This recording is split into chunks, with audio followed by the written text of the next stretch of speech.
C'est dingue, hein? C'est comme ça.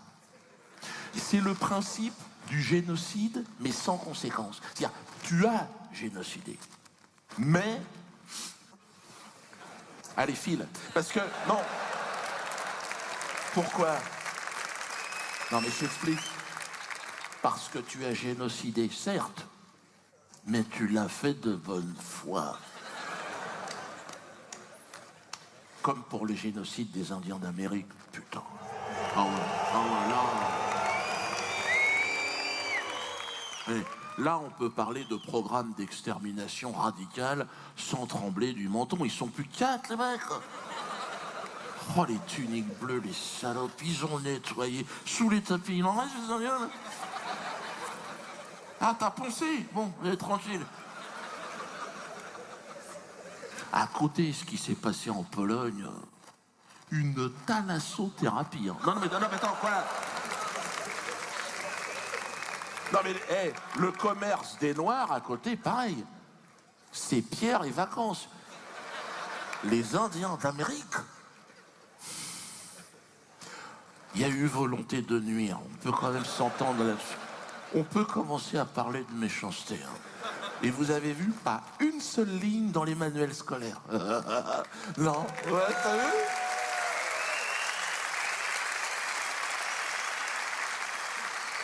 Fernand Nathan n'a pas jugé utile d'en parler. On dit merde. Bah ouais, on lui a dit, Fernand, ils sont tous morts. Il a dit, oui, il en reste 4. Oh, va te faire enculer, Fernand. Et alors...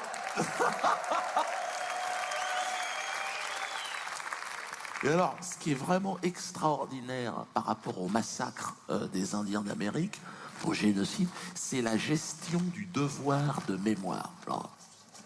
C'est étonnamment festif. Ça n'a rien à voir. Ouais, parce que c'est Walt Disney qui s'en occupe. Le mémorial de la Shoah pour les Indiens, c'est à Disney Village. J'y suis allé avec mes enfants. Ouais, la cérémonie de commémoration s'appelle Buffalo.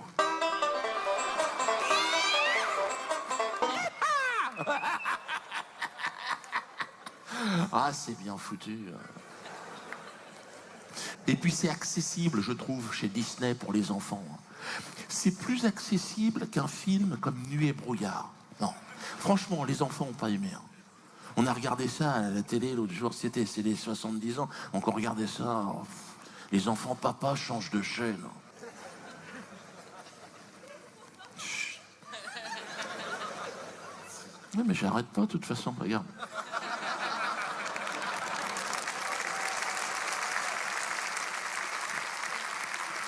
C'est sur toutes les chaînes, voilà, tous les jours, toute l'année. Puis chez Walt Disney, moi, ce que je trouve extraordinaire, c'est qu'ils te font vivre, tu vois, le génocide amérindien de l'intérieur, mais dans la bonne humeur. Voilà. À aucun moment, tu n'as le poids de la culpabilité. C'est ça qu'ils arrivent à faire.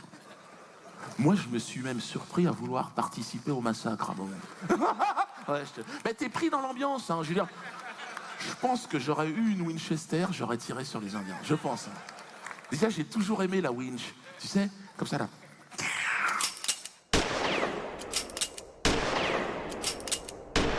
C'est le fait de recharger comme ça.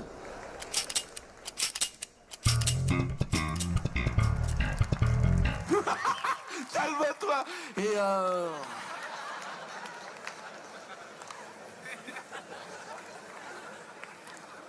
alors, quand tu rentres dans le mémorial de la Shoah des Indiens, déjà, on te met un chapeau de cow-boy sur la tête.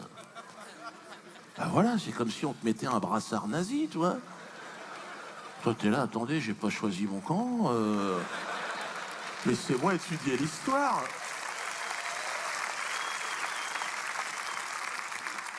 Mais t'as pas le temps de réfléchir. Tu sais, dans le hall, ils te mettent une bière dans la gueule, tu comprends rien. T'as 3 connards qui jouent du banjo, 3 putes qui lèvent la gigue. Bon, c'est parti pour 1 heure de commémoration inoubliable. Avec Mickey et Buffalo dans le rôle de l'historien narrateur. Putain. Voilà. Là, au niveau de la dignité humaine, on est bon, là, putain. Et puis tu vois, la mise en scène et tout chez Disney, putain. Oh, t'as des projets qui tournent, des décors, des costumes. À un moment donné, il y a une nappe de brouillard. Excuse-moi, je veux dire, bon, au niveau mise en scène, c'est autre chose que le tas de godasses de Birkenau, excuse-moi. Ah ouais, ah ouais. Tu te dis, ouais, je vite, s'ils sont pas tellement fait chier quand même. Un tas de lunettes, un tas de cheveux, bon. Non, tu passes une bonne après-midi, j'ai pas dit ça. Mais chut, attention, il y a le respect, les gars. Et tu vois, j'étais bouleversé. J'ai pris conscience que dans un génocide, le plus important, c'est d'être bien outillé, putain. Et c'est vrai que le fusil, c'est ce qui a fait la différence. Je comprends pas pourquoi les Indiens se sont entêtés avec cette histoire de flèche. Non, mais ça marche pas, leur truc. Dès le début de la commémoration, tu comprends qu'ils vont se faire baiser. À un moment donné, ils font rentrer des bisons sur scène. Alors les Indiens essayent d'allumer les bisons, tu vois. Mais même les bisons, ils sont là.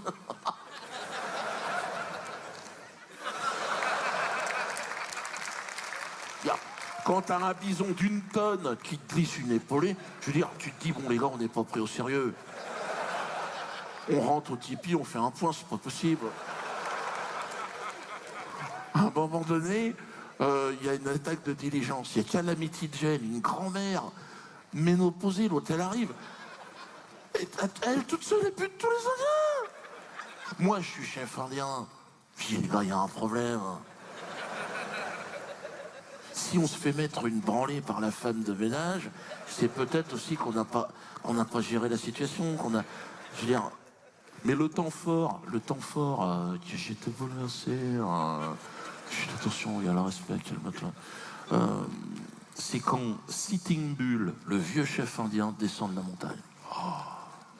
Le gars, tu sais, avec les habits traditionnels, les cornes de bison, il descend, il est au milieu de la scène, comme ça. Un charisme, une présence. Ah non, rigole pas, franchement. C'est... Ah ouais, c'est autre chose qu'Elie Wiesel. Là, tu te dis... c'est bon, là, on est bon. Hein. Et Sitting Bull, il s'approche de Buffalo, comme ça, digne, tu sais, et il le salue, comme ça. Oh! Quoi? Ouais, oh, ça va, un peu plus haut, bon, ça va. C'est le salut indien. Oh! Ah, il veut m'emmerder. Attends, le gars, t'es huissier, t'es quoi? Oh!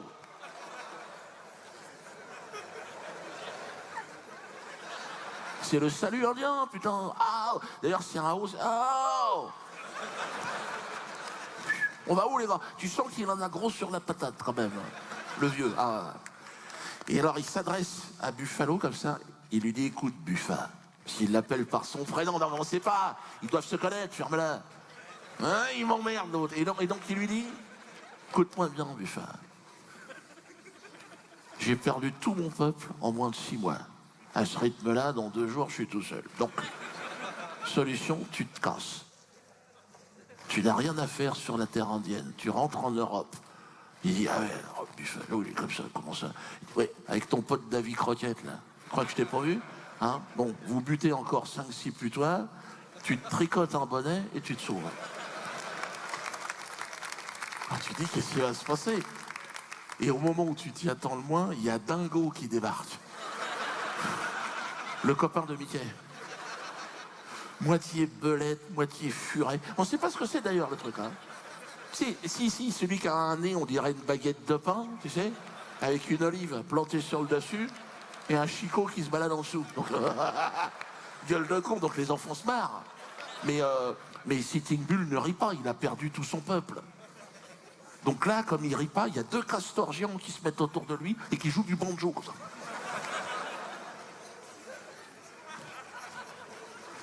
Mais j'ai pas très bien compris. Je sais pas. Non, sur le plan historique, je pas. Mais quand même, hein, ceux qui gèrent la Shoah devraient s'inspirer de Walt Disney. Voilà.